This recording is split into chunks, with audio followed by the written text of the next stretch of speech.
All right, it's 6:30. We'll call the meeting to order, and we'll begin with the Pledge of Allegiance, please. I pledge allegiance to the flag of the United States of America and to the republic for which it stands, one nation, under God, indivisible, with liberty and justice for all. Thank you. May I have a motion to approve the agenda?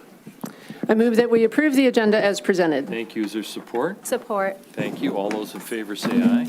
Aye. Opposed? Thank you. And we'll move to new certified staff candidate introductions. And Rick, please. Yes, good evening. We're happy to have with us two candidates who will be starting with us next year. Well, actually, the one will be starting in July, and we'll start there with Andrea Clark. Andrea, if you would stand up. Andrea will be a speech pathologist in our Early Childhood Center. She comes to us from Warren Woods, and she is a community member with some children in the district, so she's familiar with us, and we're happy to have her on board. Awesome. Welcome. And next, we have Andrew McDonald. Andrew will be teaching science at the high school. And Andrew comes to us from Oxford, but you may recognize the name and or the family. They're very active in the community. Wife has coached for a long time. One unique thing about Andrew, he started his career as a athletic trainer. So he's got quite the background, and through that time, he got into doing a little subbing and fell in love with teaching, and now he's coming to us, and we're happy to have Andrew as well. And as I told the both of you, you're welcome to leave. You're welcome to leave. Welcome to both of you. Unless you want to hear Mark. Mark's usually pretty engaging. All right, we're going to move to Mark. Thank you very much, Jim. Obviously, the learning highlights, it was really an interesting couple weeks. Let's start with, this is always great when we have the middle school media specialists, because they work so hard and they do so many different things. They're really spread thin, but they find ways to, bring so many opportunities to the students. In March, we talked a little bit last time about the Battle of the Books, and that really had an extended impact with over 85 students, and they had an escape room. In April and now into May, this week they have a laser cutter in their makerspace area, and I was over there this week at Scripps with Rebecca Lowe, and what she was doing is she was having the students design what they're doing on the computer. They made their own drawings, they pulled stuff off the internet, whatever, and then they would send it to her, and then she'd just put it in, she'd had her computer hooked up, put it in the machine, and the laser just was cutting on the wood right there and making their shapes. It was fabulous, and the kids were really excited. They were making little boxes with the different sides, so luminary boxes, so that was pretty cool. And that leads to, the makerspace renovations, which are going to be happening in all of the middle schools, so they had some meetings about that, and that's one thing that they're excited about, is to have all of those things, which are now all over their media centers, all those different items and this great technology they have in one place, so the students can kind of know where to go, and that can be contained. So that's great. Lori Hogan, who's a history teacher, and you know her as leadership advisor. She's also a history teacher at the high school. She had a great lesson last week where they were trying to reference, President Kennedy and obviously his assassination. They're learning about that, but what they did is they reached out to people, their grandparents who lived through it in that generation, and talked to them about what they remembered about it and where they were and how it was a seminal point in their lives. So it brought it home, and you can see them holding their phones. This is where having the phones pays off for the students, because they're able to connect to the generation in the class and kind of make that resonance and stuff. So that was nice. Paint Creek, the youngest kids, the kindergarten class, is doing a countdown to the end of the year with the letters that they've learned over the year. And C was for camping last week, and I just thought the picture was so wonderful. Look at how happy they are. It's not even the end of the year, and they're so happy. So. Lunch Superhero Day, the food service staff, that was earlier this week. I think these are all of them at the high school when I was over there seeing them, but throughout our district, our food service workers and cafe helpers have, put in so much time, and over the last couple of years, their job has kept changing, and we really wanted to recognize them and give them that attention because they've had to adapt so many times from at the beginning of COVID when they went and helped serve with people coming up for the free meals, and then all the different changes over time. So, staff appreciation, there's been all different things. And at all the different schools, there's been different parts, and what you can see cabinet in a couple of different ones. There's Ben and Heidi and Rick, and what they all did. Rick was telling a joke, so there's documented proof of that. that happened. But it was great because cabinet went in last week and through this week has gone into the schools and into the staff and provided lunch for the staff. And to that end, as they can say, and I was at Stadium today for that, the staff really appreciates it, and they've had great conversations. I talked to some of them today at Stadium, but I know that all cabinets really had, some interesting dialogue with them, and I think it's been nice. And you see Orion Oaks up there. That's a staff picture from last week. And all of the elementaries and the middle school, even the high schools, their PTOs really took care of them. The Hall of Fame down there at Stadium Drive was really cool. They had all every teacher had their name on one of the stars, and then they posted some pictures where they went up to it and they took their pictures with it. So that was really nice. Mark, I just wanted to add, our community came out incredible to support our staff, and it was nice for us to get in, but it was also nice to see how much our community supported our staff over the past week, and they do every year, but it was just amazing to see. So thank you to the community. Yep. This is what happened at Oakview Middle School. We talked about this at the last board meeting. It happened 2 days after the DTE Foundation sponsored 10 trees to be planted by the students, and it was really a special opportunity. Ben was there that morning, and Relief taught them how to plant the trees. There was a lot of time spent by the Relief people explaining everything. The middle school students were trying to pay attention, but with their attention span. But then they got to the planting, and you could see Mrs. Perry helping, and all the students, digging and stuff. And when they finally got to get their hands on the shovels, they were excited. But it was a beautiful morning, and those trees were mature trees when they were planted, so they're going to grow, and it's really going to be, for a long time at Oakview, it's just kind of an open area. It's going to have a nice tree line coming up the drive, which is going to be really nice for us. The Lhs Musical, I know that Heidi attended and really enjoyed it, and I'm sure many of you saw it as well. They had a matinee first day, and then very successful run through the weekend last week. And you can see some of the Stadium Drive teachers up there. They brought their students over, and they got put into the show. So that was kind of a fun thing. The students went crazy when the teachers went up there. They were really excited about it. It was a fabulous show. The 25th annual Putnam County Spelling Bee. The fun run happened at Weber Elementary. Some of the schools had not done them in the fall as they traditionally did, and they're doing them in the spring. And it was a cold and wet day, but the kids didn't mind. They were running, and they were just having a great time, and they were stretching before and everything. It was great. Mrs. Goldthal deserves a lot of credit for being out there for all of them. The kids only had to be out there for their section, and there was a lot of parents there as well. So it was a fun morning. This is a transition time, obviously, throughout our district, and there are a lot of events, things happening where they preview what's happening next. There's the 8th grade photo at Scripps, and there was Friends and Family Nights happening and different opportunities, and the decision day that the seniors did, and they shared at the high school kind of where they're going to go with the next of their career, military and colleges if they were doing that. So and they got to take pictures and stuff like that, and it's great because it recognizes that everyone's making another step, and that was important. For the spring sports championships, our track teams are outstanding, and they continue to thrive. Last weekend, in Fenton, the 9th and 10th graders, they're young, but they're awesome, and they won theirs. They won the boys track team won their 10th straight league title this year. Stanford, is retiring after 40 years, but he's built an amazing program. The softball team won the Petoskey tournament. So really a lot of exciting things happening. This year, the Oakland Activities Association athletic directors created a cup, all sports championship opportunity trophy. And through the fall, we're in third place behind Troy and Clarkston. And spring, we've got a lot of great teams.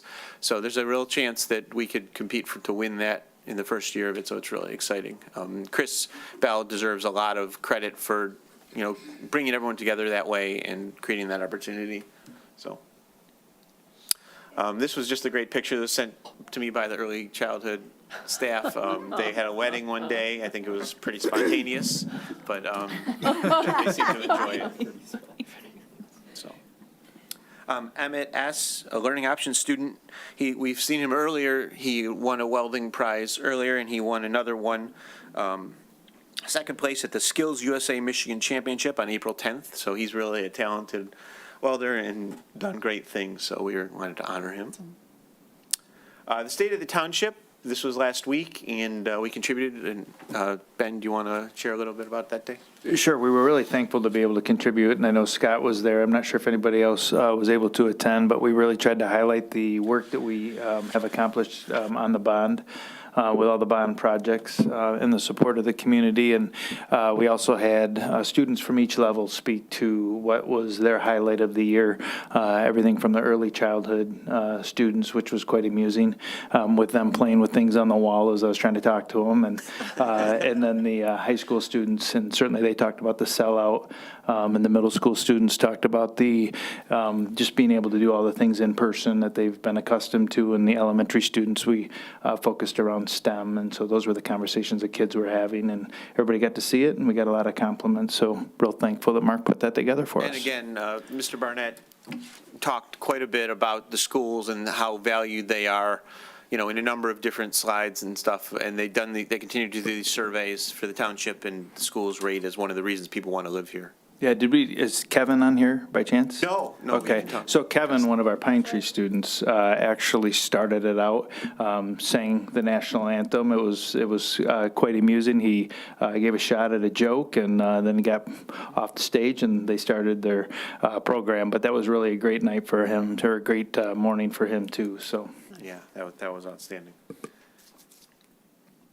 And today was the student athlete signing at the high school. So the spring, and it was great. They had, Ben was there. It was probably 15 people, and they were all really accomplished students. And, there was a lot of them that, a lot of the coaches have talked at these student athlete signings about the students and going through COVID and trying to find, their way and kind of coming out the other end and recovering, their athletic ability and succeeding after that. So it's really exciting. So I think that's it. So, thank you very much. Any questions for anyone? Okay, thanks so much, Jim. Always good news.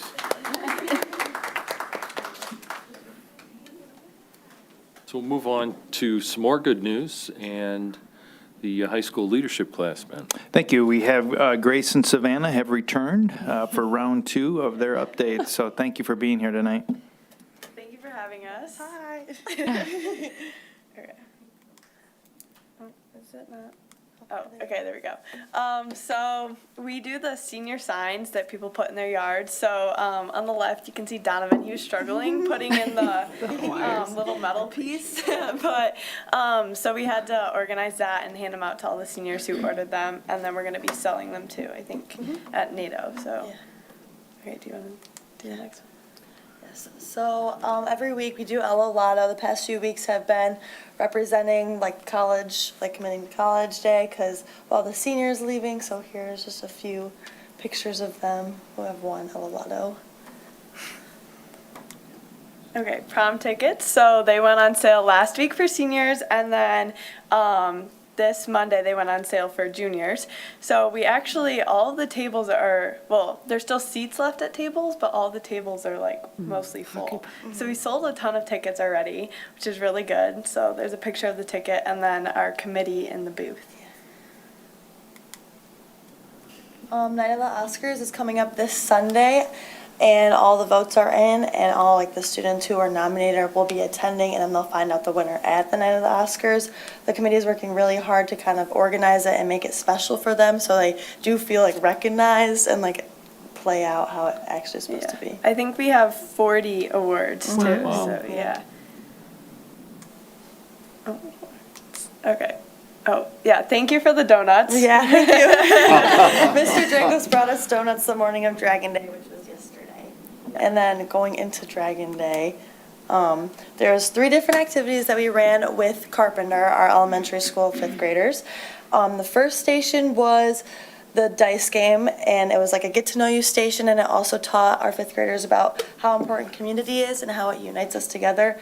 I ran the dice station, and then the second station was dragon coloring crafts, and that kind of shows the differences, our similarities and differences, and what makes a dragon unique, and that we can all be still in the same community, even though we do share similarities and differences. And then our third station were just fun minute-to-win-it games that kind of taught the kids teamwork and how to help out each other. So that was very fun, and it went really well. So hopefully they'll all be coming back. And there's a group picture of all the LDW students who helped out yesterday. We all wore sellout shirts. Yes. Should be, okay. And then we ate lunch with the 5th graders too, so at the end of D-lunch.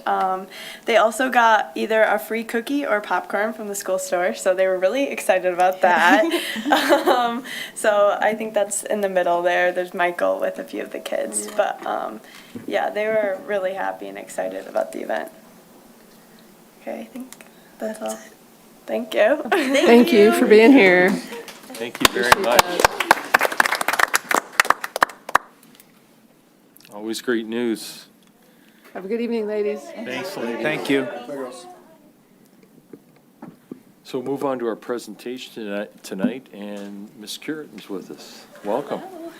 Yes, so we have Michelle Curitin here, our DEI coordinator, and she is going to give us a DEI update as well as present the seal of global diversity. So thank you, Michelle. Thank you. Well, good evening, everyone. Thank you for having me here. And I guess this is more of an overview and not just an update, so won't be too long, but it's what we've done for this year. I want to kind of highlight some of those important things that we've done.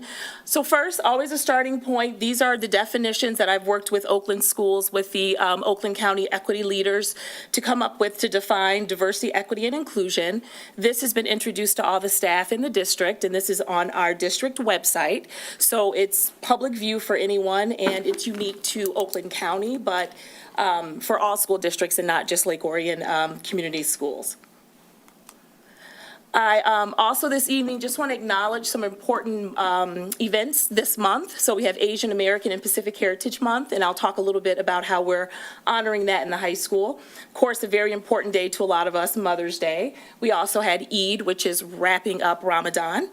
National Military Appreciation Month, which I'm an Army brat, so that's always very important to me. Principal Appreciation Day, we were very happy to celebrate Steve at the high school and all the principals in the district.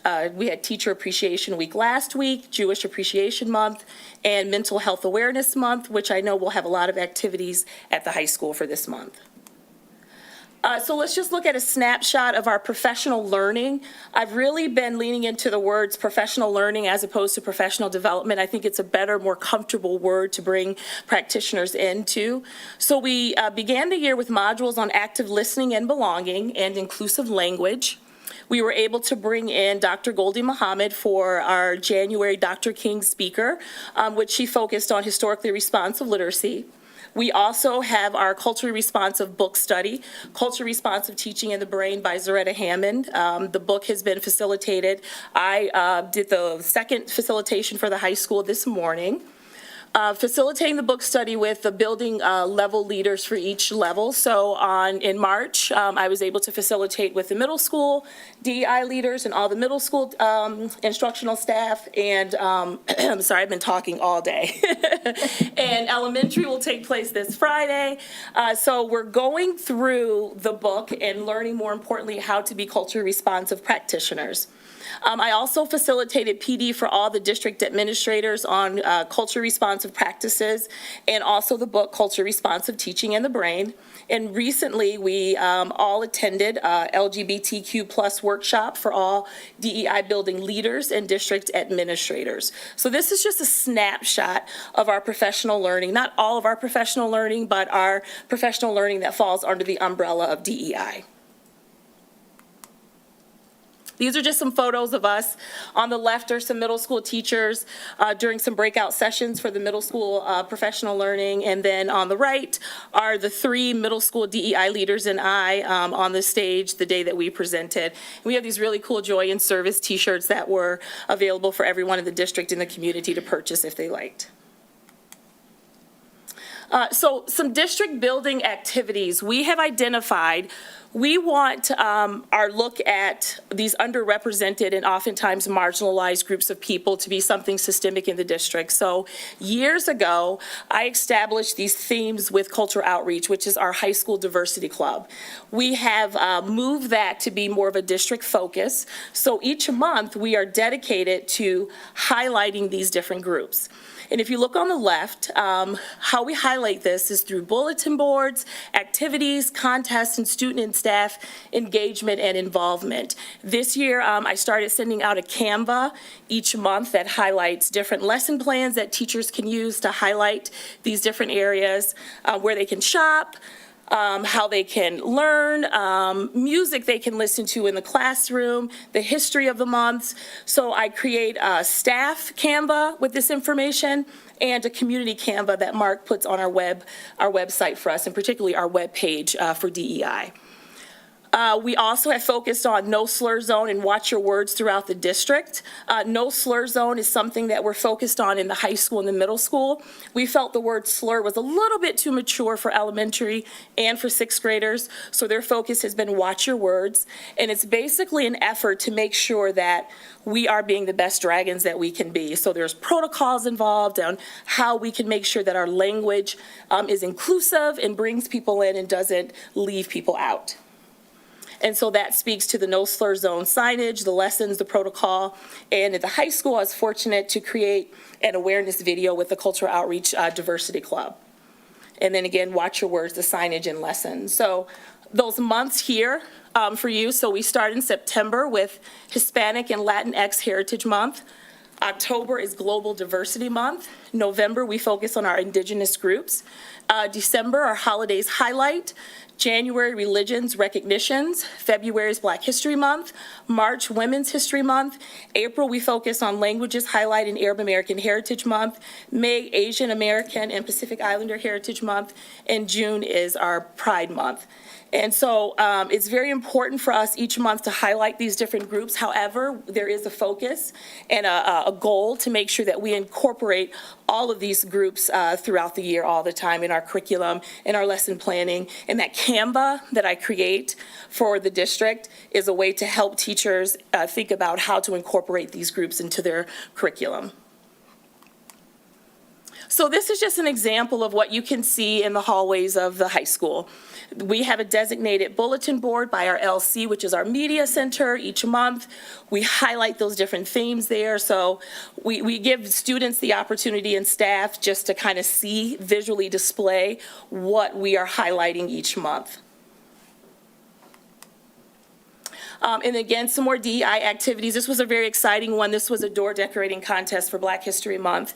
And so the task is for each department to decorate their door according to their particular subject that they teach, and we have winners. And this is a big deal because we've been fortunate to have different community groups donate money for those winners. So this year it was our Orion Youth Association, or OYA. Last year was the NOCC, so they donated funds. And so whenever you give teachers incentives like food, money, they really step up. So that was 2 of the door winners. In the middle, social studies, I had nothing to do with that.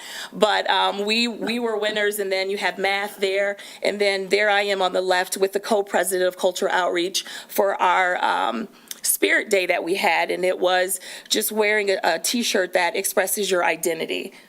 So those are some examples. We too have our themes that We had a Diversity Spirit Week, and each day we had a theme 2 weeks ago that highlighted different aspects of identity. This is an example of what you can see in the high school, and if you visited, hopefully you have seen these in teachers' classrooms and also throughout the high school. This is on your right, the No Slur Zone. This has been a continuum of building and working on this signage for our building, and it's just kind of a visual representation of what we stand for and who we are. So no slur zone, stop, you cannot spread hate in this space, and the goal is for teachers to point to that, students to point to that. I think what you see, you can become. And more importantly, I'm sorry, that was to your right, the no slur zone, and to your left is our protocol. So this protocol I've used several times for homeroom lessons in the high school for students to think about how they can respond to slurs, how they can interrupt, question, educate, echo. I also bring this into my classroom with the classes I teach because I think it's important that we operationalize and prepare our students for the world. So it's not just something that we do on a certain day, it should become a part of who we are. So that protocol you should see in teachers' classrooms and also throughout the high school. This is our elementary school sign. So the DEI leaders, who are the elementary leaders, came up with their own versions of these signs that hopefully we can start pushing out next year. It's about watch your words, so hurtful words, disrespect, stereotypes, and with all of this signage, we have different activities and lesson plans tied to those as well. So as you can see, that for high school in 7th and 8th grade, and then this for 6th and elementary school is very age appropriate for our students so they can really, understand the value of watching our words.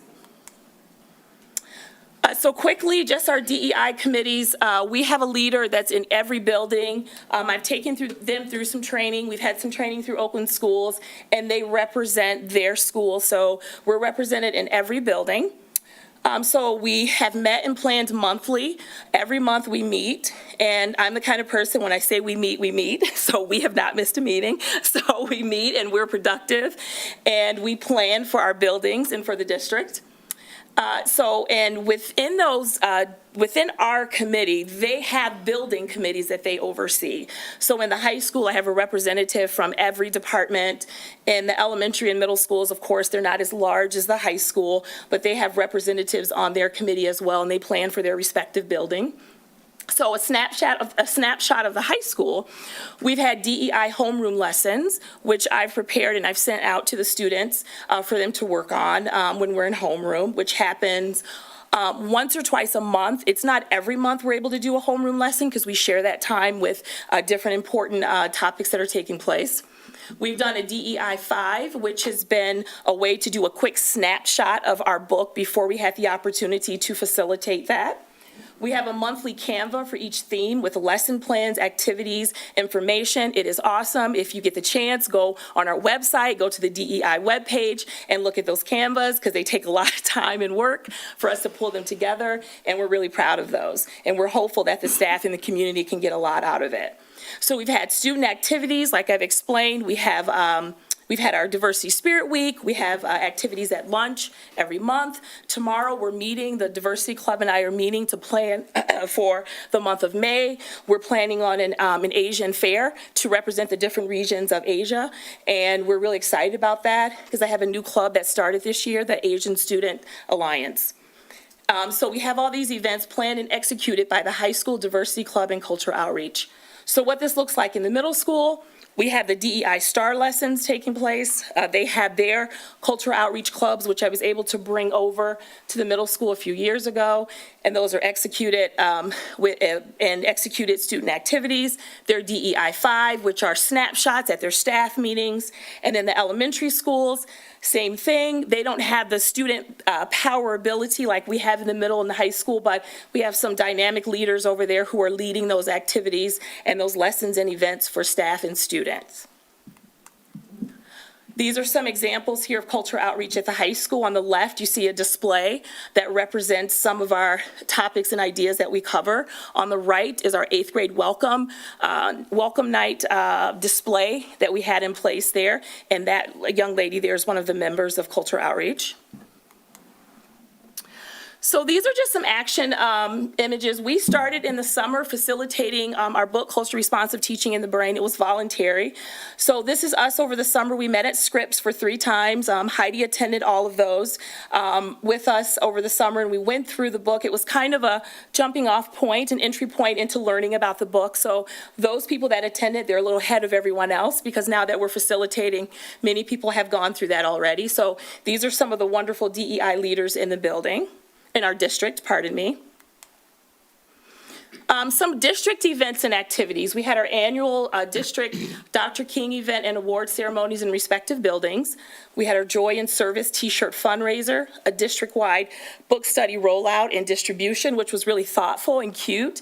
Carrie Anderson bought all these little cups, stuffed them with stickers and candy canes, and there you go, here's your book. You know, so I thought it was really fun. We've started Thoughtful Thursday. Thoughtful Thursday is every week. The DEI leaders and I are contributing something that we think our staff members should think about in terms of how they're showing up for kids and how they're showing up as practitioners and in the community and in their buildings.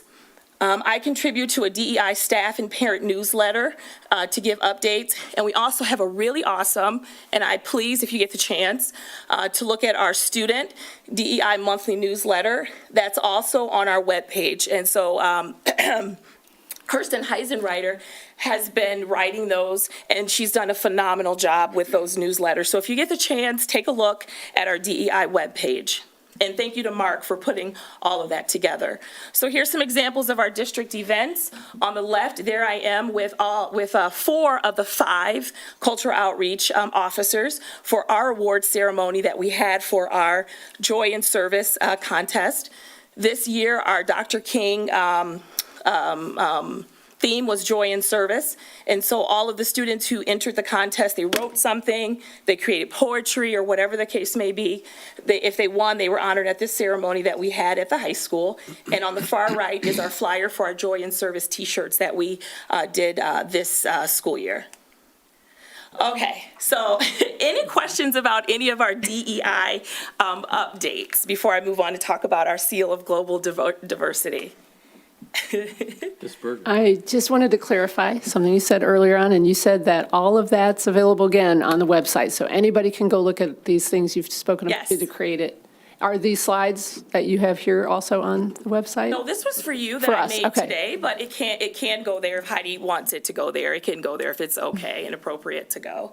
And then I have one actual question Sure. that you won't find surprising from me, and I'm going to ask it in the spirit of inclusivity.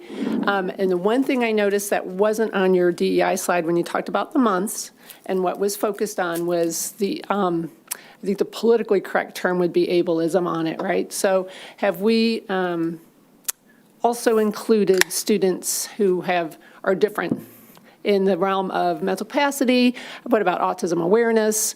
How are we including that? Because in my mind, when I think about educational equity, I also think about those students. Absolutely. Our neurodivergent and our neurodiversity is very important, right? And it's interesting that you say that because we are in the process of having that conversation of how we can be more inclusive. And I've been working with Julie Gutman to think of ideas of how we can work together to come up with more ideas for that. So for our Diversity Spirit Week, we did have a day, and trust me, it's not enough to do any of this, right?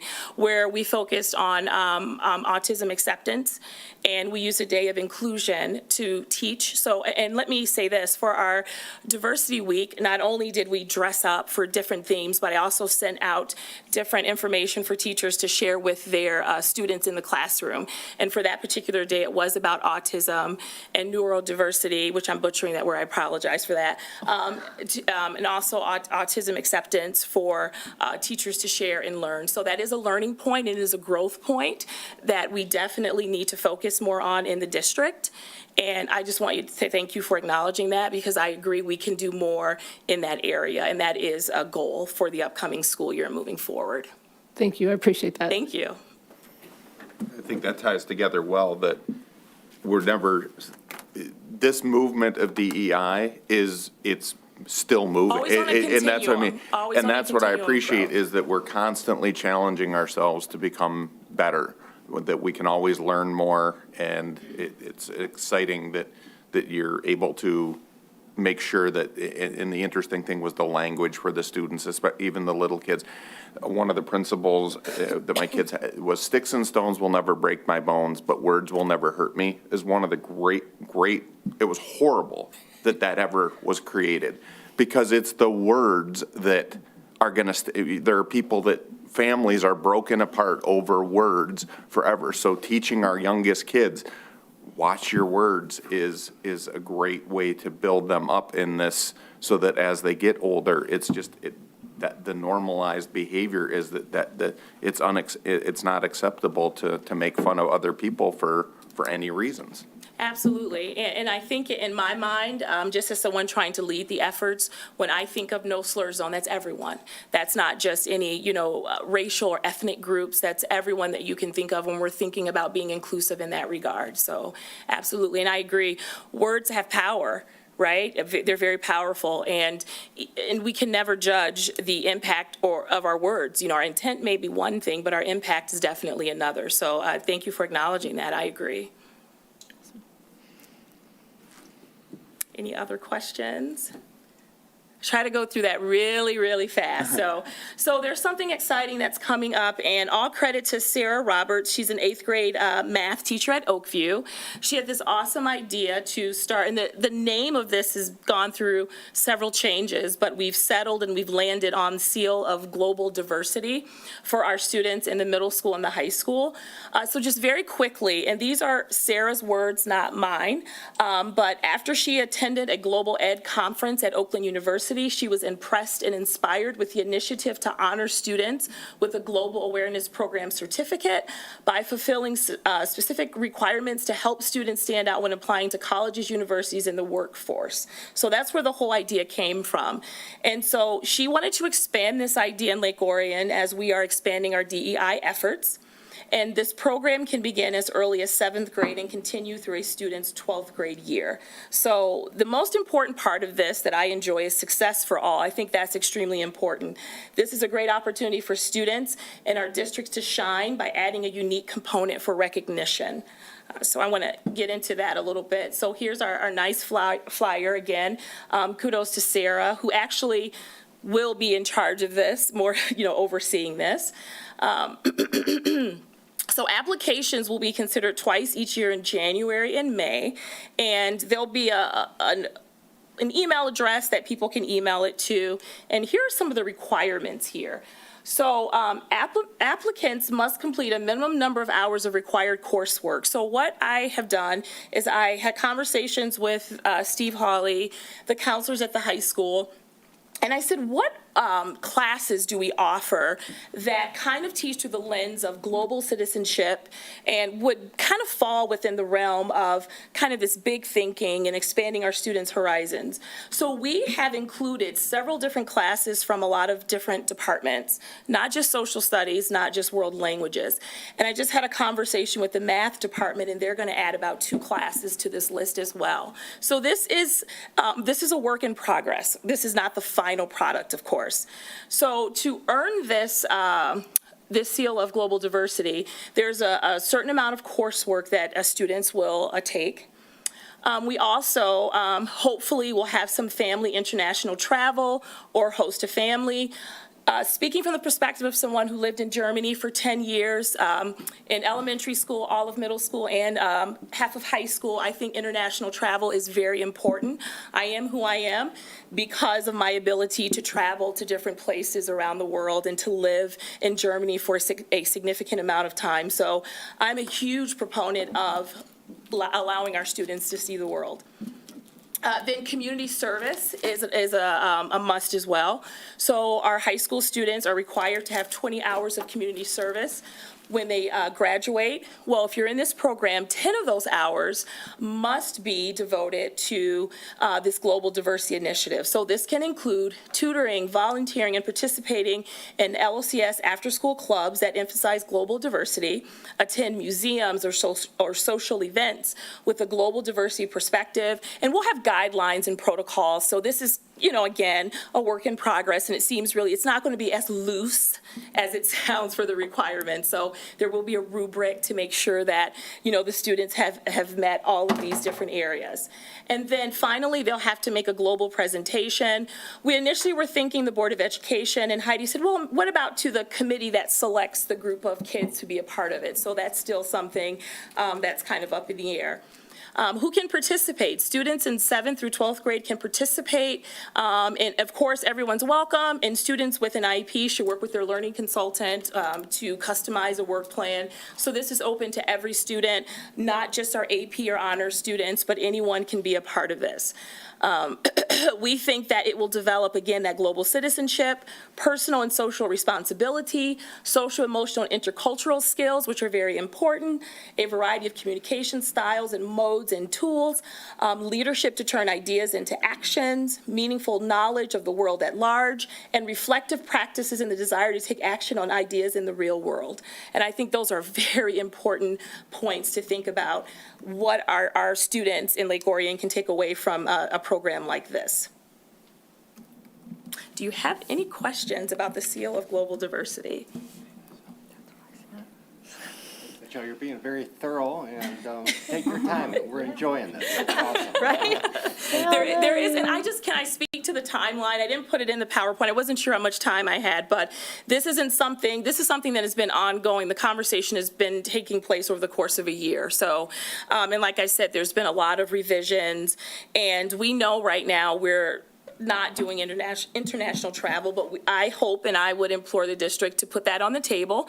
It is within the norms of what is happening in the country, and I think it would be extremely important to consider allowing, not just through this program, but allowing teachers to take their students on an international travel experience. Yeah, so I think that is pretty much all for the Seal of Global Diversity, and I know Sarah's going to do a wonderful job overseeing this, and there will be teachers involved in the middle school and high school in choosing and selecting the students and overseeing the process.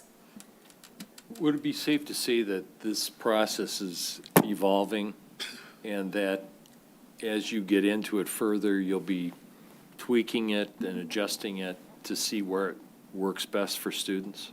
Absolutely. So all of this is a work in progress, and it's so much a work in progress that the goal is not to have students actually, I think our timeline is 2023 for this to actually take place. So this year is kind of just getting our act together, pulling everything together, getting everything in line, seeing where we stand with our travel and, our museums, and getting the support that we need to allow our students to have those different experiences.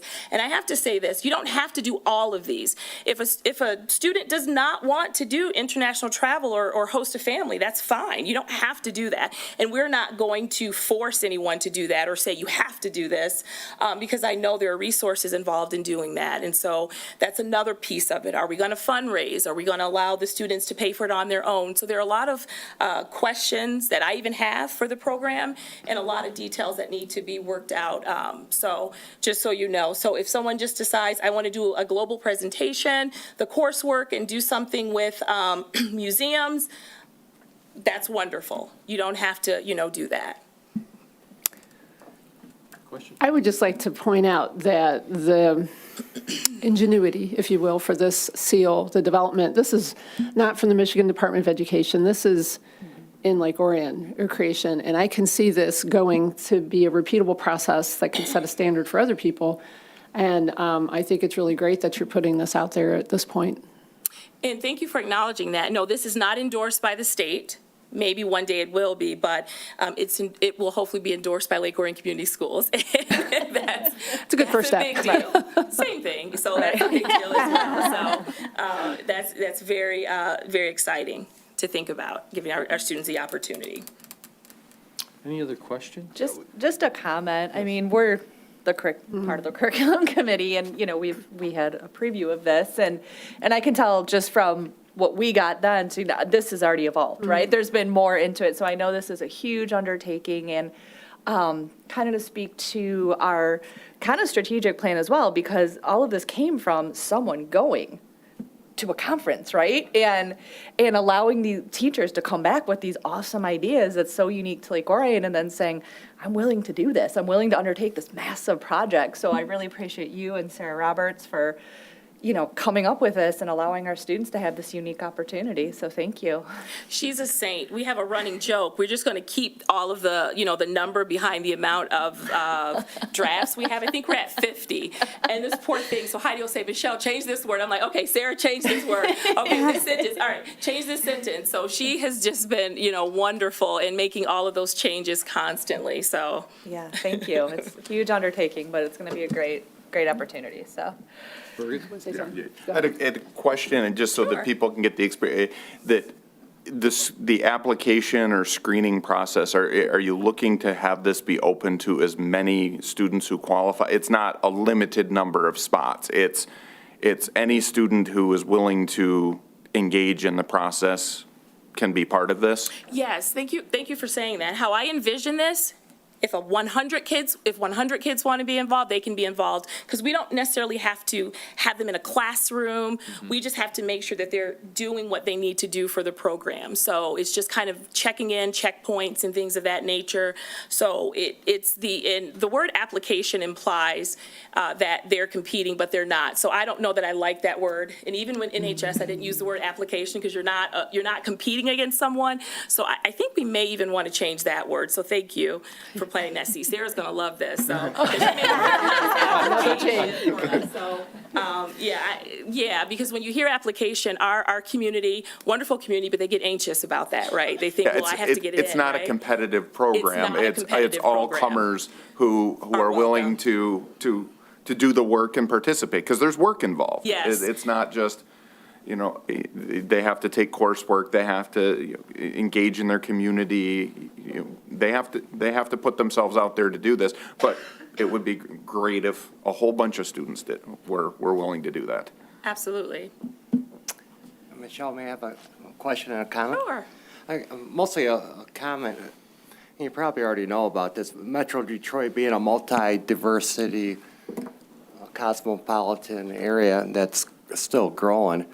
If you want to reach out, and you probably already thought of this, but if not, it's maybe a good idea to reach out to specific travel agencies that deal exclusively with international travel. I find them to be very kind, resourceful, and they could even offer some scholarships, because they benefit in the long run by having people travel, A. And then B, the local embassies in Chicago, for example, are very involved with young children traveling and helping out with the requirements of travel and encouraging our young people to travel, like Chicago. Thank you. And I think that's something the teaching and learning department, that's kind of their area they're going to focus on. So I think that's good, feedback for them to think about. I'm just kind of here along for the ride to see where this goes with the travel. And once it's a go, then that's kind of where I will step in. But that is a great point. So thank you. We're excited for it. I just wanted to give you the opportunity to give a little more emphasis on what that seal means. When students walk away in the future with that seal, and we already have another seal, and I'm going to mess the title of that up, so I'm not even going to try. But this would be another one. And just what does that mean? When a student walks away with the seal, what does that look like, and what does that mean for the future? I think what it means in this little community of Lake Orion, in this small Lake Orion community, that you were thinking big, you were having larger experiences beyond just the Lake Orion experience. I think that it means that you're well-rounded, you're interested in diversity, equity, and inclusion, because I think that will come through in all of these classes and all of the clubs. And I think it really shows that you stand out because you took the opportunity to go beyond and above what was just in your community. And it's very different because it's not something that everyone's doing in every school district. It's unique to Lake Orion right now. And honestly, we know, I probably shouldn't say this, but we know Rochester had it in place, but like I can tell you, we've already started building upon that, and Sarah has brought in so much more, right? So I think that's kind of just off the top of my head what I think it really will show for our students and demonstrate for us that we were thinking globally. We're thinking bigger than just where we are now. We're thinking in the future. We're being inclusive, and we're understanding how important that is for us as dragons, as learners, as citizens of this world, you know? So I think that's what it means for us. And by seal, we actually mean something that goes on the diploma, just so parents understand what we We say. think so. but We we're found not the there yet, transcript, but not on yeah, the I think diploma. Okay, see, I already was thinking different. So it's the universities and the colleges that are going to be looking at Yes, this. and it's a nice selling point, I guess, if you will, for, like you said, for your college applications, and it'll be on their transcript, and so it's a great way to stand out, because I think our students, not only our students in Lake Orion, but students in general, they want to stand out, you know? Everyone's kind of in the same clubs, and this will make us unique, and I think a lot of the clubs they have the opportunity to be a part of, potentially, are also unique to Lake Orion. I've had a hand in, you know, creating a lot of those, so I know they're specifically at Lake Orion, so that's exciting as well. So yes, it could be a nice seal on a certificate, but you're way ahead of us, Birgit. We're not there yet. This is a continuum. We're still going through the I process. appreciate that. Other questions? Well, thank you for coming tonight, and thank you for your leadership. Yes. We appreciate it. Thank you. And I tried to go as fast as I can. I feel like I've been here way That's a longer than lot I of should have been. information. So it's a lot. Thank you so Thank much, you. Michelle. So thank you. Have a good night, everyone. You Thanks. too. Thank you. So there is no one signed up for public participation this evening, so we'll move on to strategic area discussion items and governance. And All right, Ben, please. thank you. The first piece of information I want to share on legislative updates is simply that the budget process is continuing. The House did approve theirs. They did have some amendments in it, basically to focus around mental health funding, and also there was a requirement of 17% funding to go towards CTE. There were some other items as well, but the Senate also passed their recommendations. So as we've talked in the past, the governor then meets with representatives from the Senate and House. They discuss, start negotiating. The May Consensus Revenue Estimating Conference, which is on May 20th, is an important time. And then from there, they'll work through the budgeting process. So that continues. Also, one other piece to note is that the term limits that will be going to the ballots in November for people to consider. So I'm sure there'll be lots of information out on that. But those are the two items that I wanted to share this evening. I know Birgit will have some others as well. But any questions on either of those? Okay.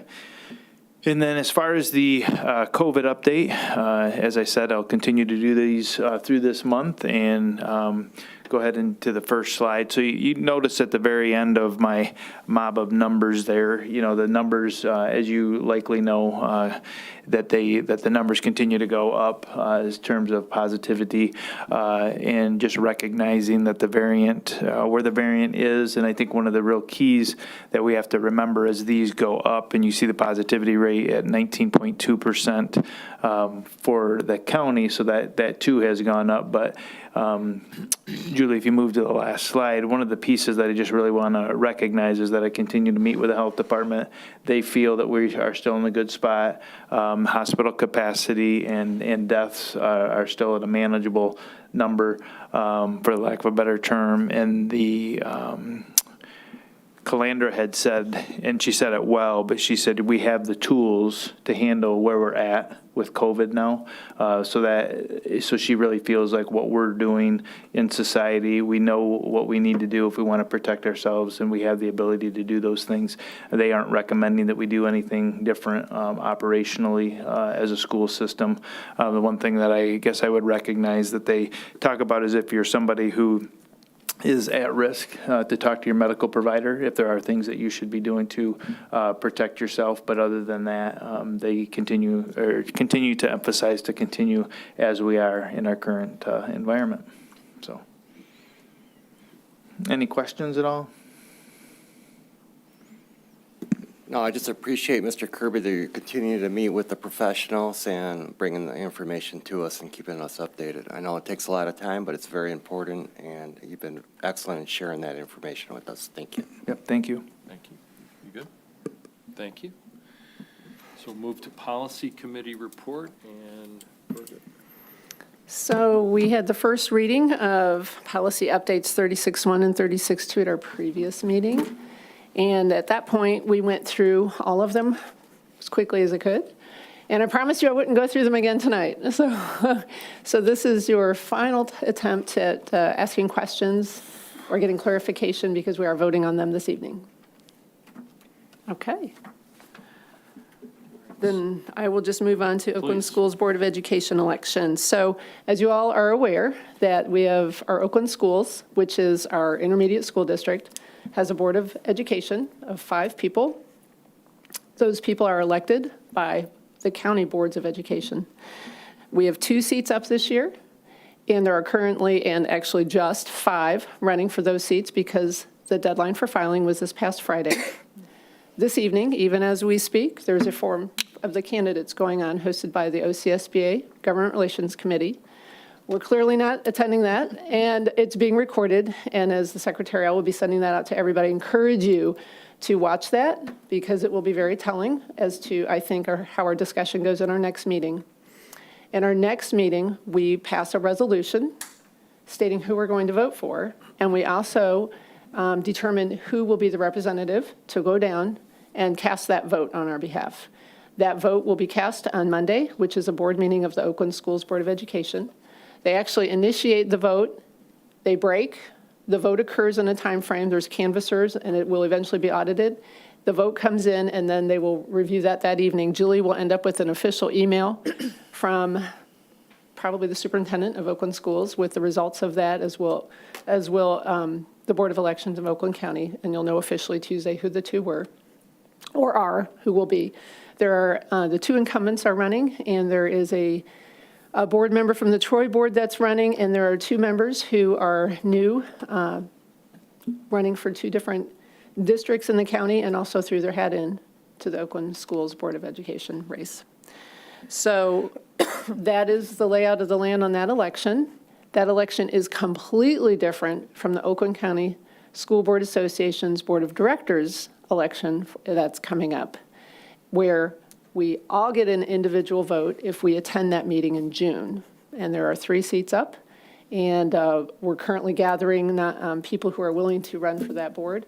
Sadly, you all are not able to apply because I'm on that board currently. We can only have 1 rep per district from any given district. So, but you do get a vote if you attend, and so that I would encourage you to come. It'll be a great evening. We're going to honor Danielle and a lot of other award winners. Any questions about either of those processes?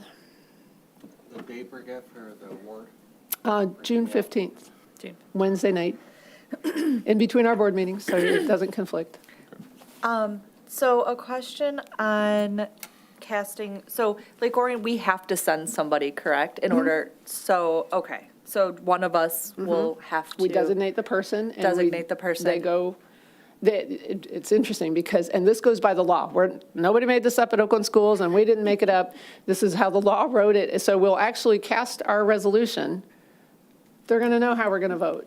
Right. And it's set. So nobody can actually go and decide. Change. Change On the what drive the board there. determined is the Right, vote, okay. right? So it's a laid out plan like that. Okay, but you physically are present. But one person has to go Physically be for our present. vote to be Yes. counted. I guess the issue that we'll have to decide as a board, because that's the same day as Learning Options graduation. Correct. That the way the process works is it's, Danielle has the timeline up, it's open for voting from 5:40 to 7:30. So we could cast our vote and still get back to the high school auditorium by 7 o'clock, whichever one does it. But if there's a tie, the revote occurs at 7:30. So what we essentially, if you wanted to come back to graduation, we're essentially conceding our ability to vote if there's a tie. So I don't even know how that would work if there's a tie. I've never seen it happen before. Because, Need a helicopter. And I think that you will have we'll all have a better feel after we watch the candidate forum. Correct.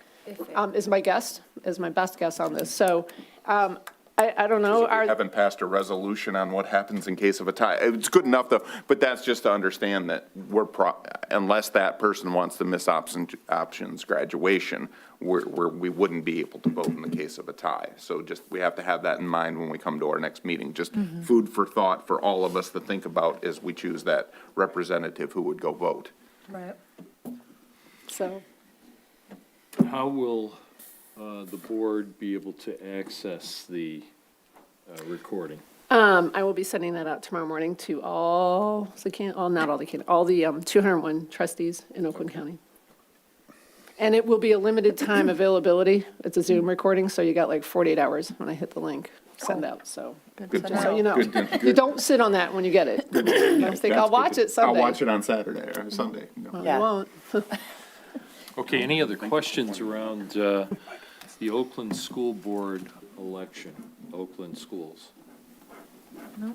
Okay, and we'll look forward to that next meeting and get it resolved and get a representative, and we'll get it done. All right.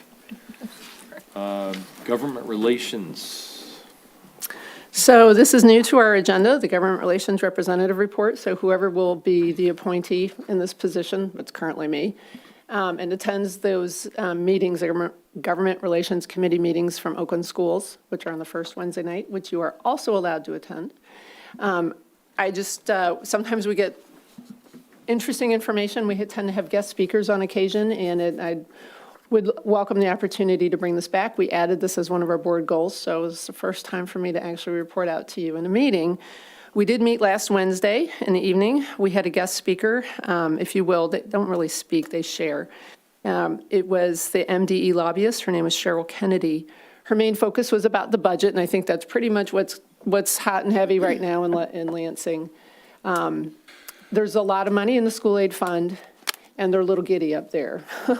And it's frightening to me because the school aid fund tends to get robbed. These are my terms. So they're watching it carefully because there's a big push. There's a sector of the legislation that wants to negotiate and not fulfill some of the things that are able to be done for school districts. And they want to give tax rebates. And my feel is, and I just called John Riley's office today about this, and I advocated for ensuring that schools are adequately funded and that none of the rates that are currently out there with giving the schools money, they're increases, but nothing even meets inflation. And so I would encourage you to contact your legislators and legislators and ask for a minimum funding of something that meets inflation. And then I also advocated for being able to pay down debt, as I see that as a wise spending strategy, something for MIPSers specifically. So that's an unsustainable legacy debt that the districts are always going to be dealing with, that there's always going to be give and take flow through money, to use John's terms. And I would love to see them pay some of that down to give everyone some margin and breathing space. So there's a lot of that they're watching for. The next revenue estimating conference is May 20th. I think we'll know even more after that. And they do have to have their budget set by the end of June. But I want to encourage you to make phone calls and let your voices be heard. Then we also heard from the Oakland Schools lobbyist, Lisa Hansconnect, and she was just updating us. And I know the state education or the Senate Education Committee met just yesterday, and they came shy of reporting out the 3 bills that affect the work keys. Removing that. That's been a long time in session. John Riley was a part of getting that going. And they've worked that so that it's not required to be eliminated because there are some districts, especially on the west side of the state, that wanted to keep those. So that you have the option. What basically is going to happen is the state can't require the work keys to be administered.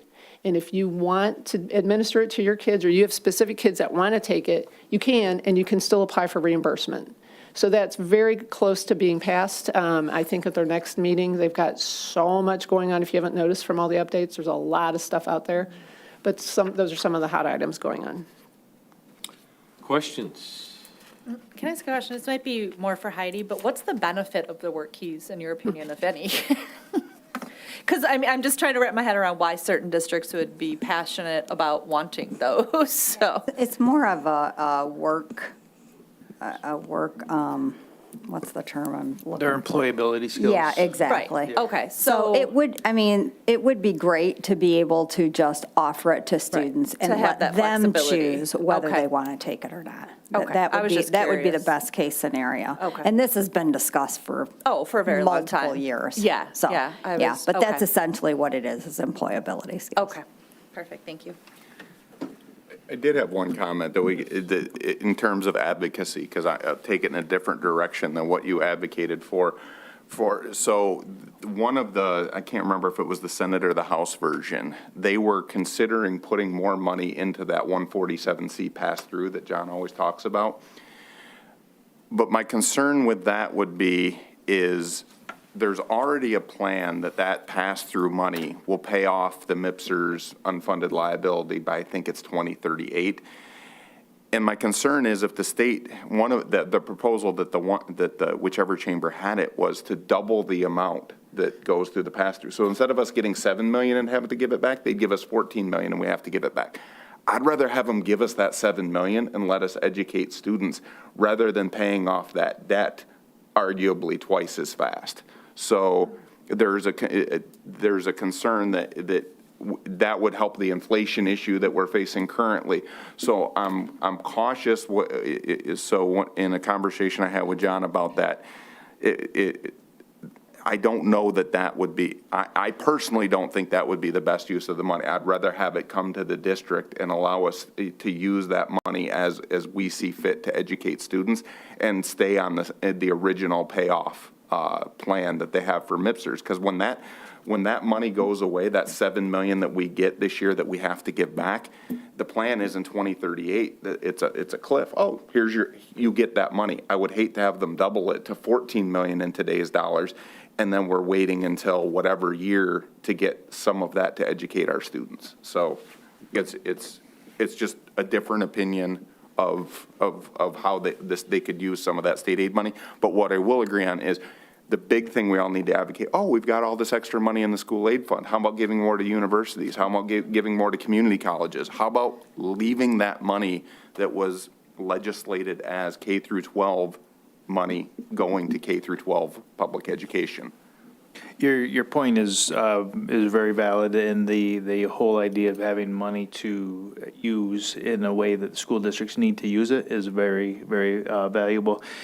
Part of the challenge that John and I have actually talked about too is that it's based off of very conservative actuarial estimates, and so very, very conservative. And if it wasn't as conservative, it wouldn't be as drastic, and there wouldn't be as much money. So there's that angle too. John has a lot of thoughts around it, and also advocates a similar, mindset with that. So just to share that. Other questions for Birgit? I did have one. Was there any discussion around the proposal that's been floated a few times for elimination of sales tax on gasoline to give relief at the pump, which would not give schools relief because of the loss of that revenue? I know it's been brought up more than once. Was there any discussion in that meeting? Not at this meeting. I will make a note of that and ask at the next one. Yeah. Ask for an I think update. it's still Unless rolling you around. have an update? I haven't continued to hear that either, Yeah. and the push was always how you going to backfill that for school aid. So I haven't heard that in the last couple of weeks, but something could happen. But Yep. Okay, thank you. And before we leave, I've got one more thing I want to update you on, to give an update on the other component to our strategic plan for our own board goals, and that's that I did make contact with MASB Senior Consultant Scott Morrill, and he is available and has put us on his calendar to present governance behaviors that impact student achievement during our September 14th workshop. So just wanted to update you. Thank you for lining that up, Birgit. That'll be pleasure. good for us. All right, so we'll move on to student achievement, and Heidi, please. Okay, as you heard tonight, Michelle presented the seal of diversity, and so we will be asking for board approval at the next board meeting, so you have the information in your board pack. Also coming to you at some point this week, if it hasn't already, Student handbooks will be coming your way. It's that time of year. And so we will get those to you, and I'll be asking for approval at the board meeting. In addition, as Mark had mentioned, the 25th annual Putnam County Spelling Bee was absolutely awesome. So kudos to all of our students who were in that performance, and the directors, Mike Steele and John Miles and Matt Smith. They did an awesome job. And then this week, we have finished our DK screenings, and we are in the process of our kindergarten screenings. Those are taking place at the buildings and will be done prior to Memorial Day weekend. And then placement letters will be going out around June 1st, so in preparation for next year. Michelle had already stated that we're in our last rounds of our DEI book discussions. Elementary and middle school take place this Friday afternoon, and then high school will be later this month.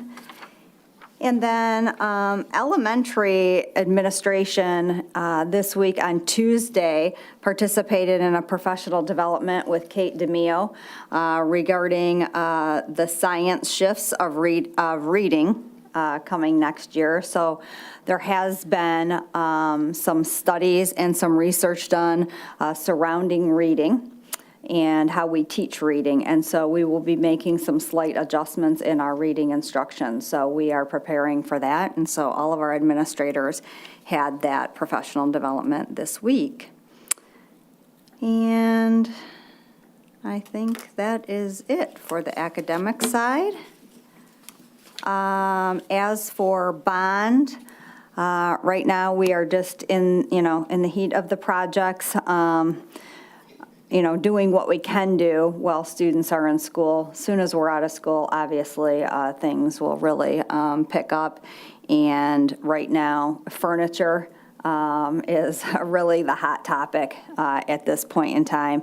Making sure that we're communicating with teachers, having them understand what new furniture they will be getting, communication as to what they need to pack up, what we need to move out. And so it's a lot at this time of year, regardless of this additional furniture piece. So just preparation for that and knowing that we really don't have a lot of time. And some of our teachers will need to be out on that very last day because as they're going out, construction workers are coming in. So right now we're in preparation mode and lots of communication with what will need to be done. So I think Questions that's for it. Heidi? Could be a busy end of the year. It is very busy. Yep. All right, thank you. Busy summer. Let's move on to human resources and Rick. Excuse me. Just a quick update. We held our Schools of Choice Lottery today. We had a good number of applicants. We're back to that pre-pandemic day numbers and maybe even just slightly higher, but we'll have more information on that at a later date with actual number of seats offered and wait list information and so forth, but that takes a couple days to tally. Good. All right. Thank you. Thank you. So we'll move to the Superintendent Evaluation Committee report. And the committee met, and I'm going to let Ben just touch on it for a moment. Yeah, I just wanted to acknowledge I was able to give the committee an update on each of the three goals and let know the status of those goals and the work that's been accomplished. And at this point, there wasn't any feedback or things for me to work on from those three goals at this point, so. Yeah, the committee was pleased with the progress, and we'll have a more in-depth conversation coming up soon, and I'm looking forward to that. So, thank you, Ben. Move on to finance. I think, Ben, you're taking this one tonight. Yes. right, thank you. Yeah, right. As far as finance, you had the opportunity to take a look at the Oakland Schools proposed budget. It'll be on the next meeting as well. And we typically abstain. I know that question was asked or discussed in the past. So unless you have any real timely questions, I know John will be available, starting next week for any specifics, and I think they provided some in-depth information as well. Is there anything that you need more information about at this point that you wanted to know? I did go to the meeting at Oakland Schools where they presented it to the board. Thank you. And they're funded differently than we are, there's a countywide property tax that is where a lot of their funding comes from, but they're facing some of the same challenges we are in terms of inflation and other things. The Headley rollback will hurt them. Because they're capped out at how much the property taxes can go up. It's already been established for what the next school year is, but overall, nothing jumped out at me personally as anything that would need to be reported back to the entire board. Great. Thanks for going, Jake. All right. We'll move to, are you good? I am. All right. We'll move to the Finance Committee report. And who's, you got that, Jake? I'll take that, yeah. So the Finance Committee met in the minutes. The date needs to be changed, Julie. I caught that. I did change it already. It's updated in your online packet. I just. Oh, okay. Got it. So we discussed a few things. The Clarkston Road property at the corner of Clarkston and Orion, a cell phone company would like to put a tower on that property. And one of the things that would do for us is create an ongoing revenue stream if we chose to agree with that. The committee felt that was something that was in the interest because the second item we talked about the property. There have been a couple of bids put in interest into the property in terms of what it could be used. And the committee actually came away with not being very interested in those offers and actually being more interested in changing our focus and as a board in retaining the property because it is the only open parcel of property that we have. Certainly if offer came that knocked our socks off, but neither of these offers were deemed to be that. We could put, so the committee was looking, guidance to Ben was to continue the negotiations with the cell phone tower company and not to engage in a discussion to sell the property to either of the bids that were submitted to the district. Ben, do you want to add anything? I was just going to mention, it's Clarkston and Adams, just to be clear. Clarkston and Adams, Yeah, excuse Clarkston and me. Adams. No, Yeah, that's it's- okay. Yeah, it's not at the CRE. Yeah, and we, the purpose, I know the history behind when the board was talking about it was to help with the fund balance and to get the property and get some value for that. And we recognize that we'll be able to do that with the upfront compensation with the cell tower provider. And then there is some opportunity for additional funds on a monthly basis as well. So there's some good opportunity for revenue stream there, and it would allow us to, in the future, if we choose to utilize that property for our own uses, we would still have the availability to do that. And it's a few $100,000 over the course of 10 years is what we're looking at. So At a minimum, it's a nice yes. monetization of Yes. that. Yes. Of getting a revenue stream from having the property. So instead of having it be a non-earning asset, it would create a revenue stream. So that was what the committee, that was the recommendation of the administration, and the committee agreed with it. Okay, questions for Jake?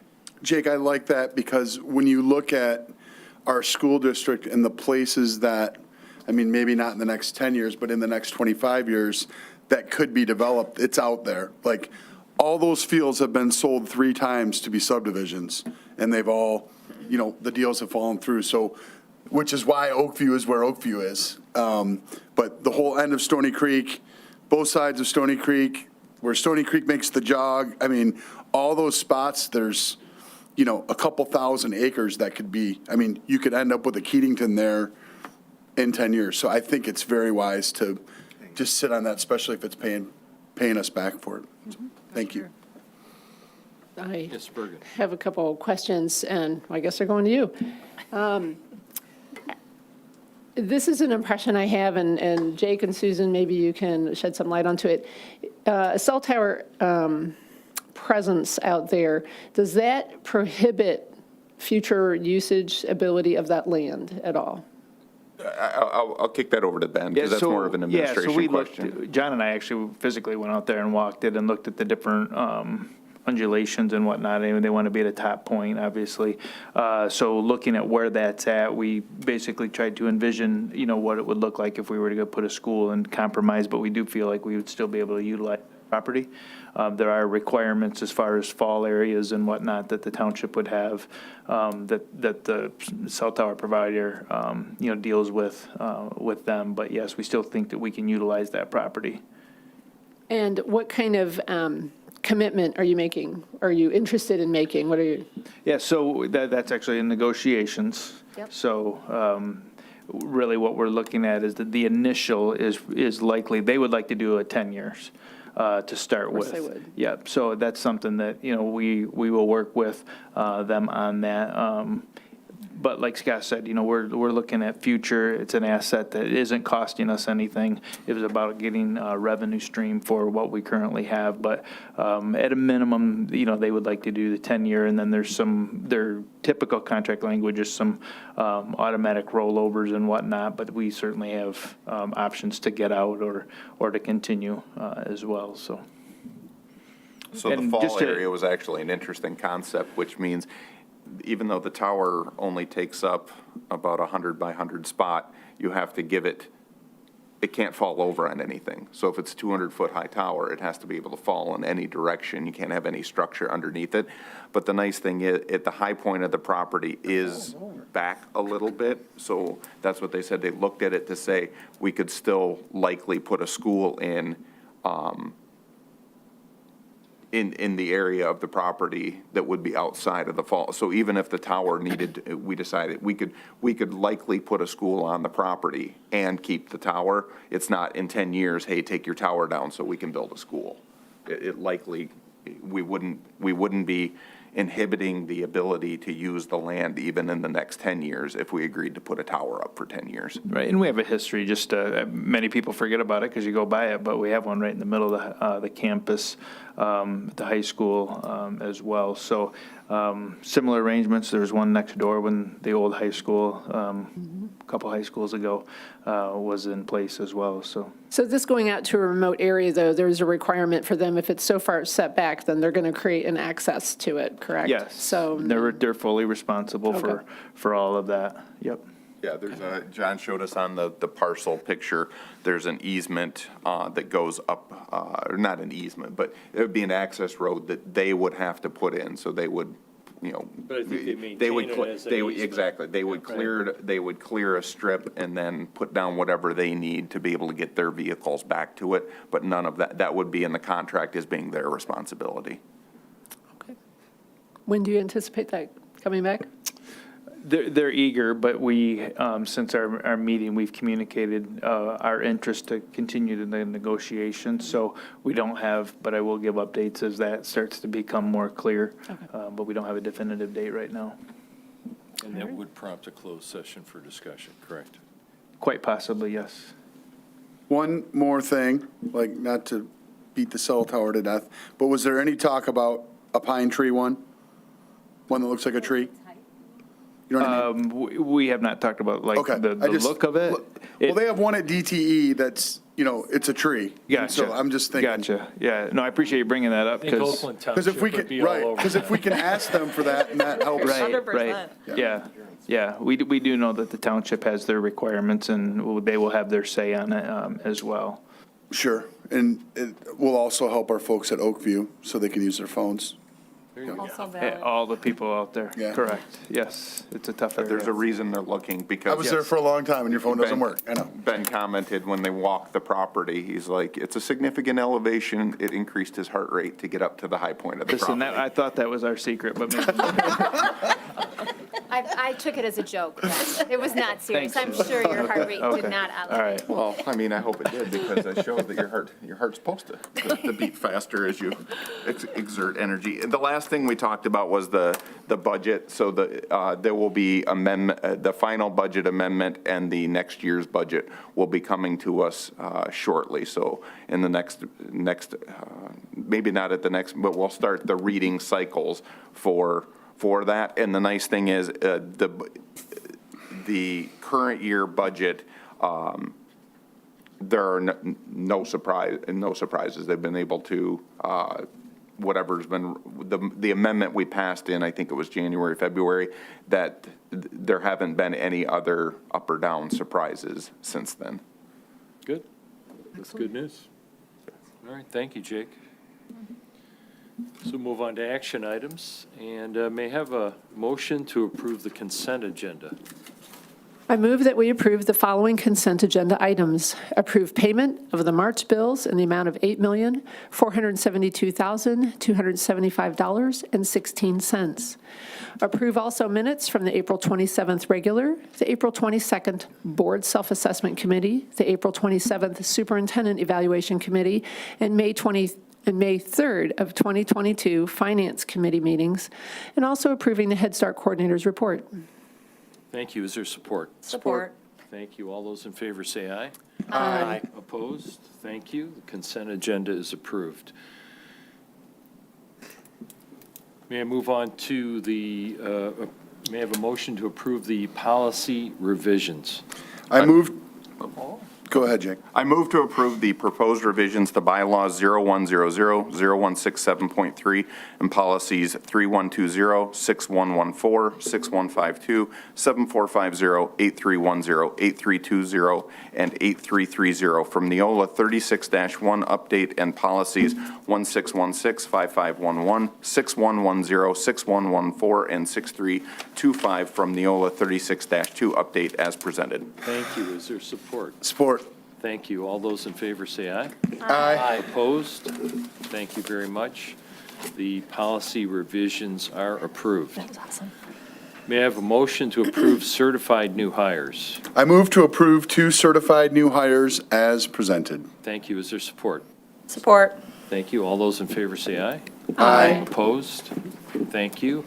The certified new hires are approved. And Jake? Welcome to Andrew and Andrea. Thank you very much. All right, we're glad they're here. So that moves us to public participation, and as I mentioned earlier, there was no one signed up for it, so we'll move to the next steps. Ben? All right, Julie, check me on this, make sure I caught everything, but I had a couple of items that was work for you as a board, and that would be reviewing the handbook revisions that will be sent out to you as they will be considered at the next board meeting in May. Any questions, certainly make sure that you let us know so we can get those cleared up. And then Birgit will be sending out a video of the candidates. So if I recall, 48 hours and it will disappear. So please make sure to watch that, and we'll communicate back here at the next meeting. So did I miss anything, Julie? That's what I had as well. All right, perfect. Thank you. Thank you. Let's move to closing comments, and we'll start down at the end. Rick? Nothing tonight. All right. Heidi? Nothing further, thank All you. right, Ben? I just wanted to thank Rick and Carrie and the Teaching and Learning Department for this school choice drawing that they did. I know there's a lot of work and a lot of thought that goes into that, and it's a big part of what we do as a district. And also just recognize the staff appreciation. It's been great getting out into the buildings and seeing the staff and seeing the community come together to support our wonderful staff. And I know some of you as individuals as well have done some things, and I know that that's appreciated. So it's been great celebrating our staff. Thank you. Move to Scott. Scott, please. I'd like to thank Savannah and Grace from Student Leadership for coming in. They're great. I've known them since they were little kids, and it's always fun to see them. And I would like to personally thank Michelle Curitan for really sharing the gifts she has with all of our students and all of our staff. I think it's awesome. I think we see her name a lot, and I know that she's got a very, very full plate and an awesome teacher and an awesome human. So just want to say that. Thanks. Thank you. Steve, please. Thank you, Jim. It's been a while since I reviewed the social contract, but I'd like to give it a little nickname here, social therapy statements, to make us all feel good. Today, I'd like to value, get to the word of value. We all value Brigitte.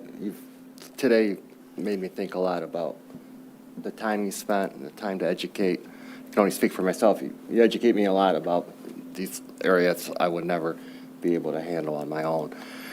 And I appreciate that, or we appreciate that. And if we can add something, at least for tonight, forgiveness would be a good one on here. A lot of times we all get stressed out, and sometimes we need to ask for forgiveness for saying things that we shouldn't say in public or to our friends, and that's it. Thank you.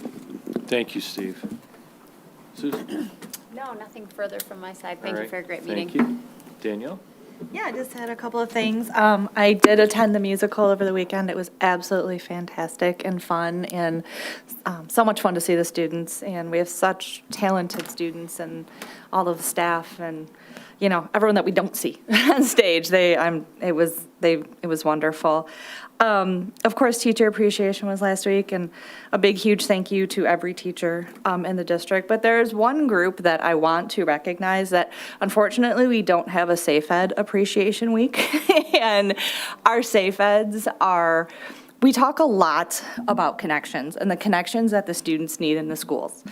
And for many students, the Safe Eds are their connections. That's their safe place. And they provide safety, and they're the first running toward the danger. They don't run away from it. And I just want to recognize that because, like I said, unfortunately, we don't have Safe Ed appreciation. And, you know, we have Safe Ed that sit through these meetings and, you know, keep us safe. And so I just really want to recognize that group and just how appreciative we are of the connections you have with our students and what you do for us every day. So thank you. Yay.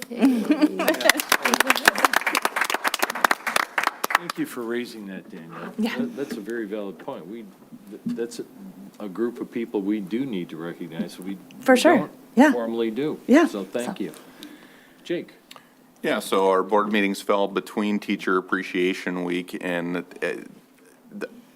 that's what makes our district is our staff. That it's the people who interact with our students, that the only reason our students are so successful is because of the adults they come in contact with each day. And our teachers do an amazing job, so much appreciation to them. I'd also like to congratulate Mr. William Barfay, who won the 25th annual Putnam County Spelling Bee, and along with the rest of the cast and crew, put on an amazing show. If you've never been to one of those shows, the production quality, the sound, the lighting, the sets, and everything that everybody does beyond the terrific actors on the stage, it's an amazing performance, and I congratulate them all because they pulled off a great show. Thank you, Jake. Birgit? I neglected to bring out something that Lisa Hands Connect covered in our meeting last week, and I want to congratulate Ben and his team for being awarded a grant from the Michigan State Police. I'm messing up the title of it, but it was a safety grant. And we were one of 2 districts in the county that received it. There were a couple other non-public school entities that also received it. And I just want to congratulate you on that because I know that will help on our safety measures a great deal. And then I also just want to give a shout out to all our seniors as we're winding down the year. And before our next meeting, there will even already be a seniors academic and awards ceremony. And so hold on tight because there's a lot coming on in the next month and it's going to go fast. That's it. And that would go for the board as well. And I'd just like to add my appreciation for staff at all levels. They're the people who make this work for our community. And much thanks. On that, we are adjourned. Thank you and good night.